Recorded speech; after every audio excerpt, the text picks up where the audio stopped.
Festival and welcome our Q&A session. It's nice to have you here. Thank you for inviting me. I'm really happy to be here and that my film is screened in your festival. Thank you.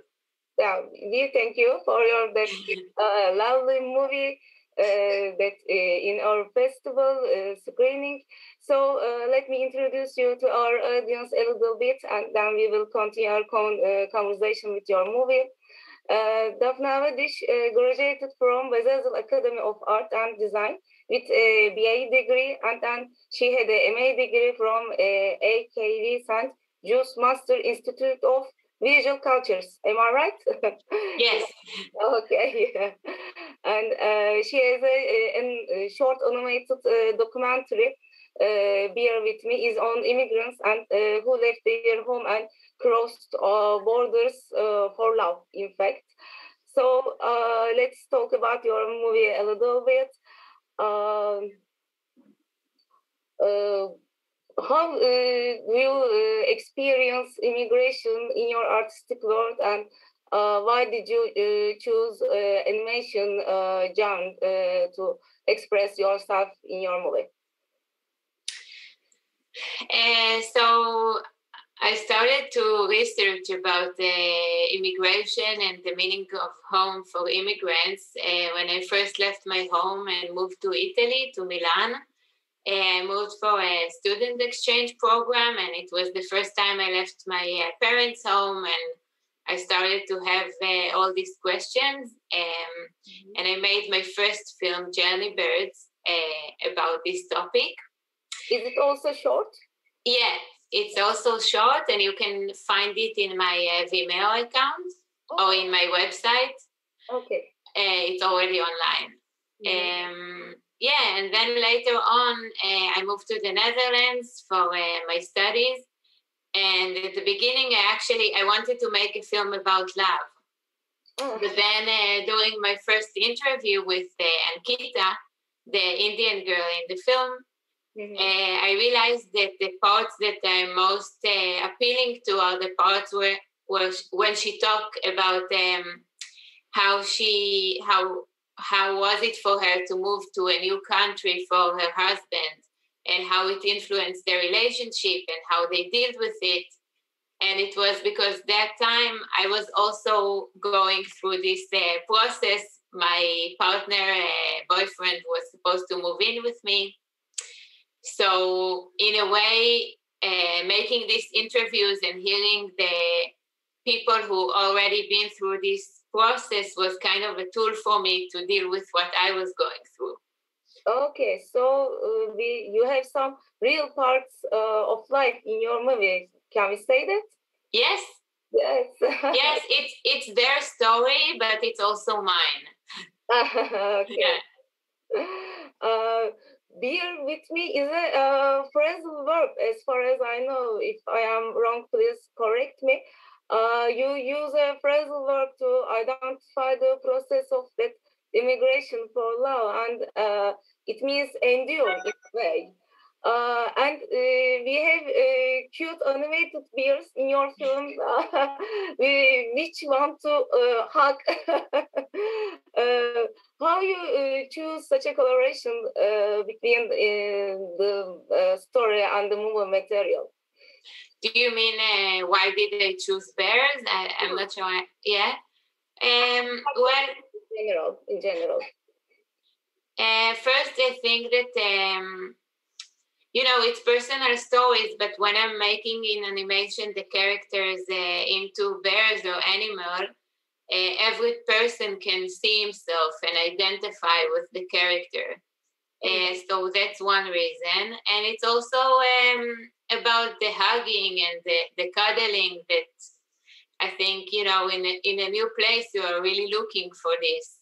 And bears really represent it. Since we are young, we have teddy bears, we are hugging them. So that was one of the reasons. And I studied animation. I'm very connected to this art form. And in my animation, I'm trying to make a collage and combine videos and real paint animation, which I think have a certain intimacy in it. Like it's really, you see my brush strokes and you really see me as a director in the animation. It's not sterile, it's not digital. So for me, it really works, and I also really love it. Yes, really, it's just following a series of painting. Apart from digital animation, yes, you are right, and it gives the intimacy of the story, as you said as well. So, thank you for your colorful work, by the way, and your drawings and your design, your artistic look. Thank you so much for that. And as far as I know, your movie attended several festivals. Am I right? Yes, it was screened in many international festivals and won awards. So I'm very happy that the audience also gave it a really big hug, and it's giving me a lot of strength and motivation to create more films and to continue with my way. Of course, I was just coming to that. Did you have a chance to go to these festivals with your movie, or you were just like at home, just like this because of COVID process, COVID pandemic? So luckily, I did have, like at the beginning, I did attend film festivals, which were great, and I really missed that experience of meeting, other directors, being actual screening in a cinema. Luckily, I had I went to a few festivals before COVID started, so I feel very lucky in that sense. But I hope with my next film there will be already a solution, and then I can come. Yeah, we hope so. We also missed so much to be together. Today we are separated as the festival team, in fact, and unfortunately, Merve is also in Istanbul, but we can't see each other because of this situation. We can't go either Izmir to see our team workers festival team. So we hope it will end as soon as possible, one day in health conditions, and we hope to see you in our festival for next year when the pandemic and health conditions are or be okay. Yeah, I would love to come.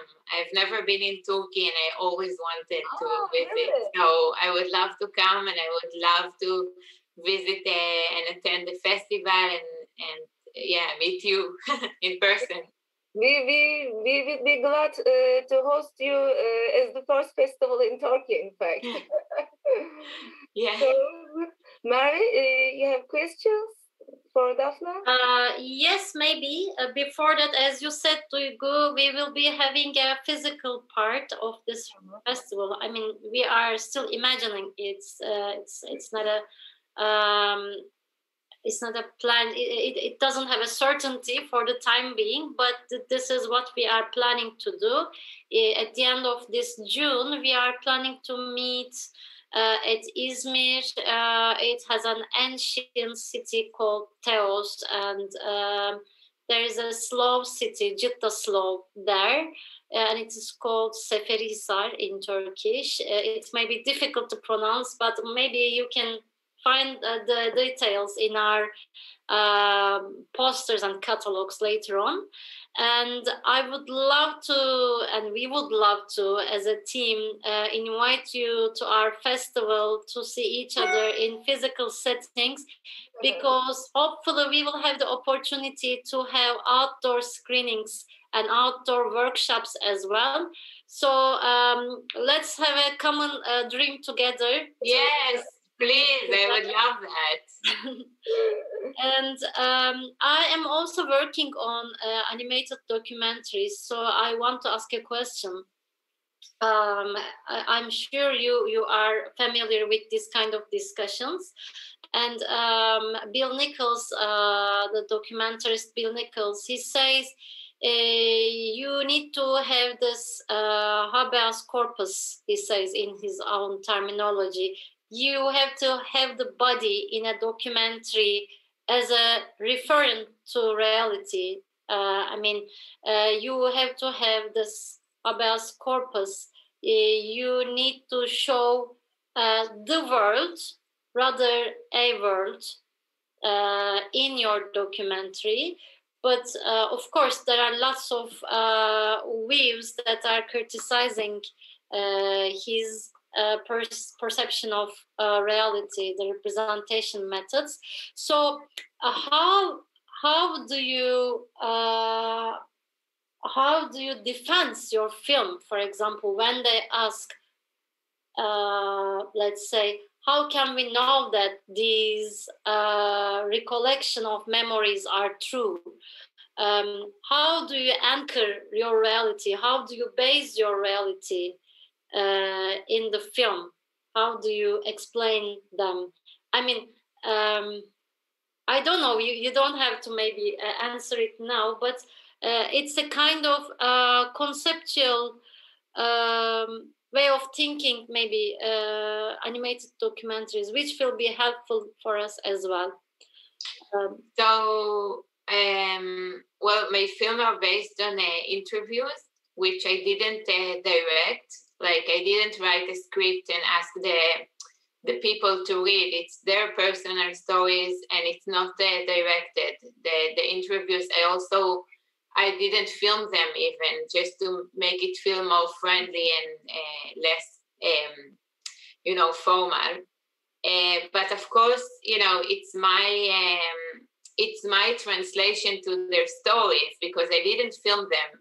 So yeah, it's a combination between their reality and how I translated the reality, like how I imagine it. So yeah, it's a combination. It's not a pure documentary, but I don't think there is a actual pure documentary, because it's all subjective. Mm-hmm. But yeah, I can say that these interviews were really their personal stories that I didn't direct. I edit them, so of course it's my also decision what to show, what not. But when I'm edit, like I always I feel very committed to the people that I interview, and I always try to, when I'm editing or making the animation, I want to feel that when they will see the film, that they will feel proud that they are represented right, and that I didn't changed everything. So I also think we have an ethical responsibility to these people who open their hearts and share their stories. Mm-hmm. So can we say that as far as we take the consent of the people, it will not be a problem to, as far as we are protecting their rights and respecting them. So, personally, maybe I can say that compared to a real interview, maybe an animated version of it may be a facility that can have an access to the inner world of the characters, because they are not posing and they are not in a formal setting, and they are not reflecting their own image on the screen. So they are more relaxed to tell their stories. I don't know. Daphne, are you with us? Oh. Maybe we lost our connection. Yes, she's connected.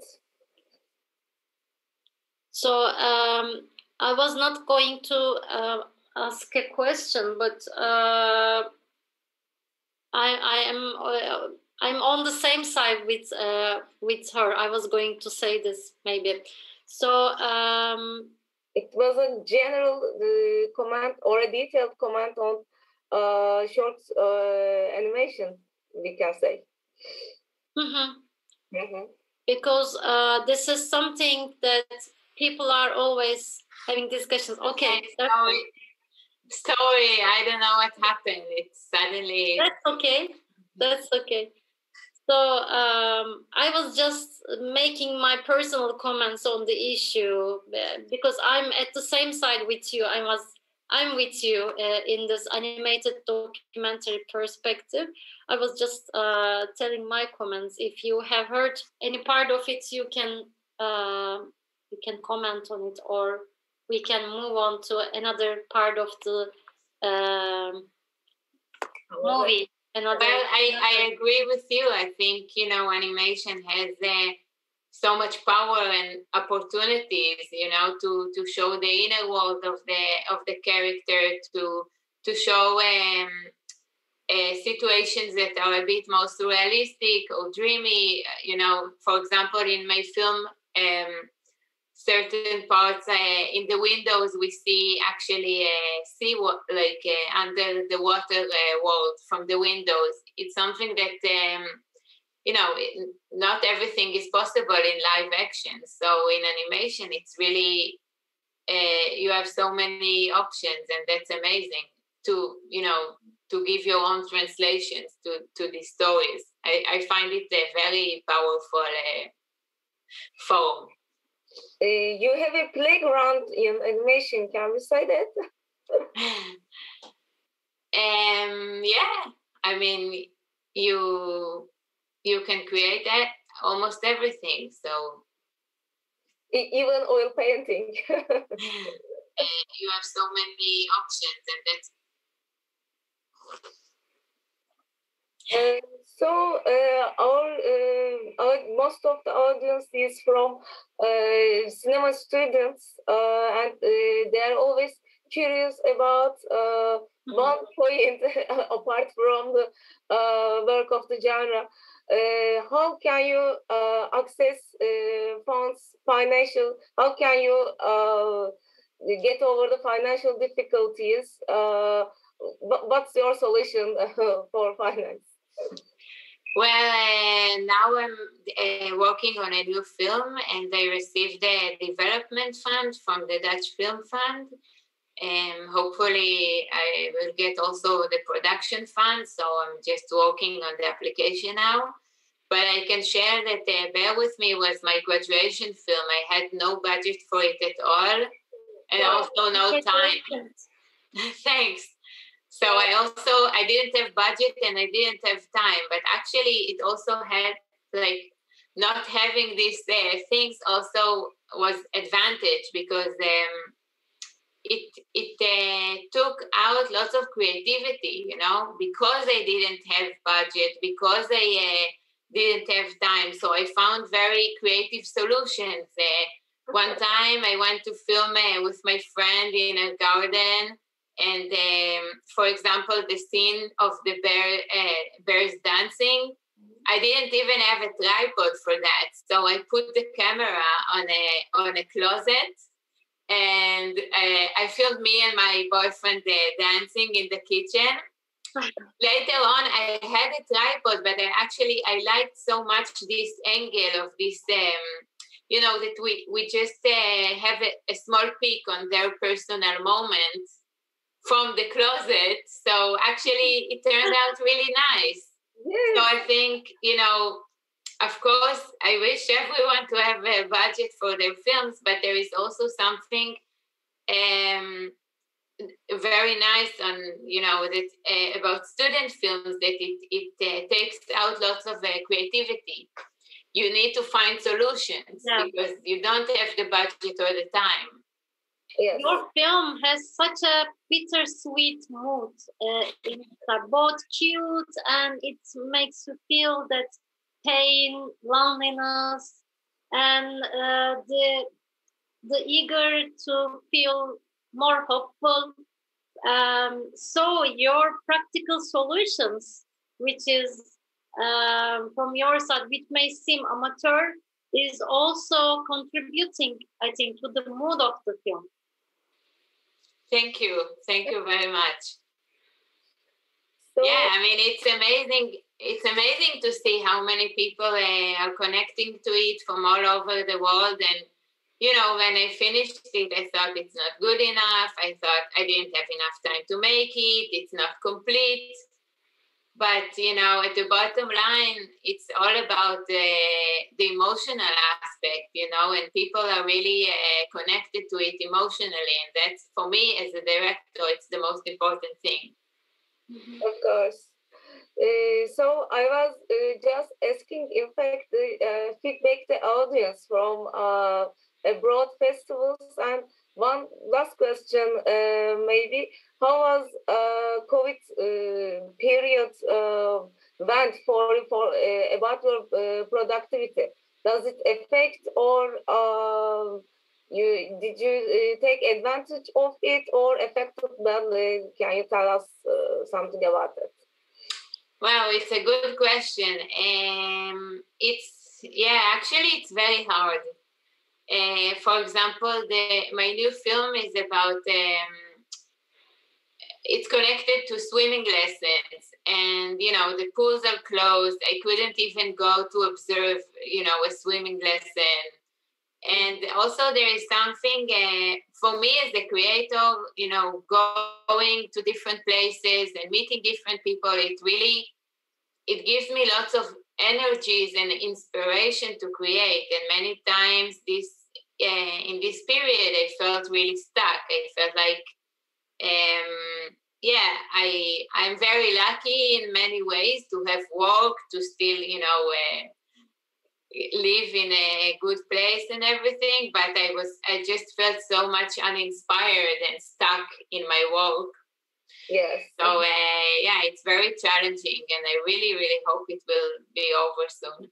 Yeah, we hope so. It's good to be in the at home, in your room, lonely, and maybe it's very good to think that fits your thinking, your imagination. But on the other hand, people are social creatures, and we need to go out after some period, in fact, to explore, to see each other, explore what's going on the streets and so on. So I was a little similar with you with the beginning of the process, but after some months passed and we were still cannot come together, we cannot reach each other.